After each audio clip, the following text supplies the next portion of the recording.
Throughout the course of the 2023 backpacking season, I changed quite a bit of my backpacking gear to try and get closer to an ultralight base weight. And 6 pieces of gear in particular really shocked me when I took them out on trail. To start off, we're gonna talk about probably the most significant and definitely the most expensive gear change that I made in 2023. I picked up a Tarptent Protrail Lithium. This is the Dyneema version of the Tarptent Protrail. This package right here with the little secondary pole for the back of the tent and the tent itself comes in at 17 ounces. So just over a pound for this tent. First time I climbed inside of it, I was actually very surprised how roomy it is inside. For what's considered a small single person tent, it is very roomy. And the ventilation on this for a single wall shelter is very nice. Having the ability to completely open the foot end of the tent up as well as open up the head end, and you get tons of ventilation on the sides. Compared to other single wall shelters, this one has a ton of ventilation and it deals with condensation very well. The next piece of gear that really shocked me is the nearly 4-ounce Flextail Tiny Pump. I've ranted and raved about this pump. I am a big fan, but the thing that really surprised me when it comes to the Flextail Tiny Pump is that Flextail wasn't done and they were actually able to make the pump even smaller, coming out with the Flextail Pump Zero. Now, obviously a smaller form factor, it's also lighter. The Flextail Pump Zero comes in at 1 3/4 ounces. It's got a replaceable battery. Now, the version that I have is the pre-production model and it doesn't have a rechargeable battery, but the production models that are going to be coming out that you can buy are going to have a USB-C chargeable battery. I've confirmed that with Flextail. Now, one of my favorite things about the Pump Zero is the adapter for the Nemo tensor actually works. So I can actually hook this onto my Nemo tensor pad and I don't have to hold it there. I know it's probably very minor, but just something that I personally really like. And speaking of the Nemo tensor, going with the Pump Zero actually is a weight savings for me because the Flextail Pump Zero coming in at 1 3/4 ounces is actually lighter than the 2 1/4 ounce pump sack that the Nemo tensor comes with. Now, a common complaint that people had that was forwarded to me about the Flextail Tiny Pump is the sound of it. It's got a bit of a sharper sound. Now, the Pump Zero does have a much quieter, softer sound to it. It doesn't have that sharp kind of ear-piercing sound that the Flextail Tiny Pump has. So if sound is a concern for you, you may want to look into the Pump Zero. Another significant change for me was going from my ribs front pack for carrying all kind of my snacks and camera gear and just everything associated with YouTube on my backpacking trips, and going with a Fanny Pack. I went with the Acromata Fanny Pack. Now, there's a couple reasons why I specifically went with this Fanny Pack here. First and foremost, it's big enough to fit everything inside that I need it to. It's fairly large for a fanny pack. So I've got, you know, my main camera, my secondary camera. I also carry snacks inside here.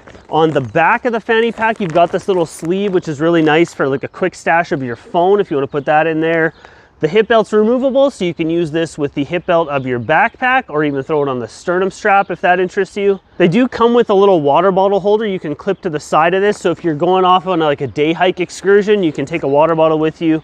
Cool little feature, not something I use, but a cool little feature for somebody else out there possibly. Being made out of EcoPack is very water resistant. It's got a water resistant zipper. I have hiked through some pretty heavy rain with this and nothing inside the fanny pack got wet, so that's a nice little bonus as well. On the bottom of the pack, you've got these little bungee cords and tensioners, and those are really nice for putting like a light jacket, or, you know, you could put a trekking pole on there or a little tripod. But the primary reason I went with the Acromata Fanny Pack is the customization on the front of the pack. Now, printed on the front here, I have a topographic map, and that's kind of one of the cool things with the Acromata Fanny Packs is the ability to custom print a topographic feature that you like. Now, I went with the topographic of the mountain that my fiance and I got engaged on. It's got a lot of sentimental value to me, so very cool little design feature. Another piece of gear that really surprised me and impressed me out on trail this year was the addition of a secondary camera, and that is the Akaso Brave 8 action camera. You should be able to see here you've got the front-facing camera as well as a ton of different shooting options. It's lightweight, coming in at just over 5 ounces. If you've ever looked for budget GoPro options or budget action camera options, I can almost guarantee you've seen these AKASO cameras. It's a fully touchscreen 4K action camera. It's got a 10-meter waterproof rating. Really nice for the kind of stuff that I'm going to be filming on a trail, you know, like I said, doing water crossings, stuff like that. Video quality is really impressive. All the clips that you're seeing as I'm talking about this camera were shot on this camera. The sound quality is actually much better than I originally thought it was going to be. All right, now it's my turn. Yee-hoo! Oh, that one's chilly.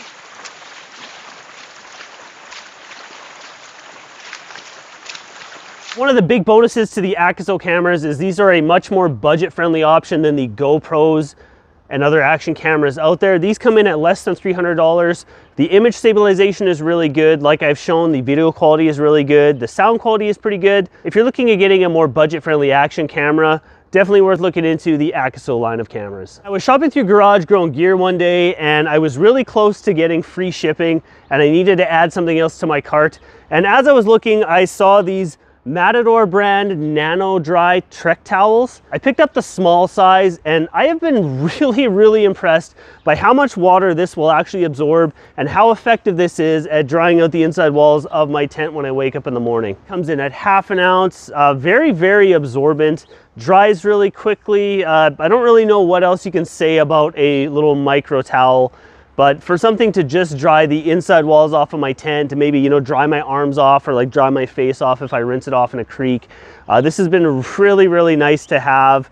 It packs down a little bit smaller than what I was carrying before. It's a lot lighter. This is just kind of one of those things of taking what I need as opposed to taking what I want, and taking a really small towel like this has worked out for me. Now, the piece of gear that has impressed me the most in 2023 has definitely been the Nebo windbreaker from Outdoor Vitals. Full disclosure, when Outdoor Vitals first reached out to me to see if I wanted to check out the Nebo windbreaker, I actually let the email sit in my inbox for a couple days. I honestly wasn't interested at all. I didn't think a windbreaker had any place in a backpacking gear loadout, and I just kind of thought, you know what, let's give it a shot. Outdoor Vitals always makes really good quality stuff, and they don't tend to make stuff that doesn't have a purpose. So like I said, why not give it a shot? And since picking up this jacket, this has actually become one of my favorite jackets, and this is going to be a staple for me going forward on every fall, spring, late summer backpacking trip. The ability to have a garment that's lightweight, coming in at 4 ounces, it's going to stop the wind and be breathable. I know a lot of people, when I first showed this jacket, said, why would you carry that? Why not just carry your rain jacket to stop wind and keep you warm?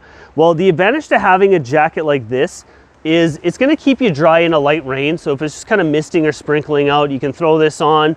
Like I said, it's going to breathe really well. So wearing this to stop wind and retain some heat, you're not going to end up sweating inside of this.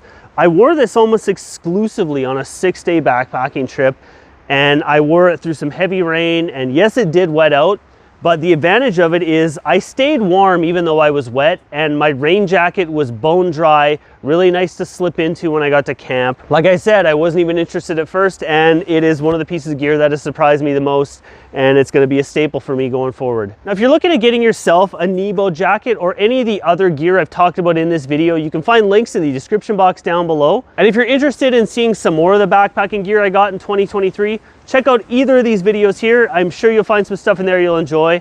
And as always, I'm Matty. Thank you so much for watching, and I will see you on the next one.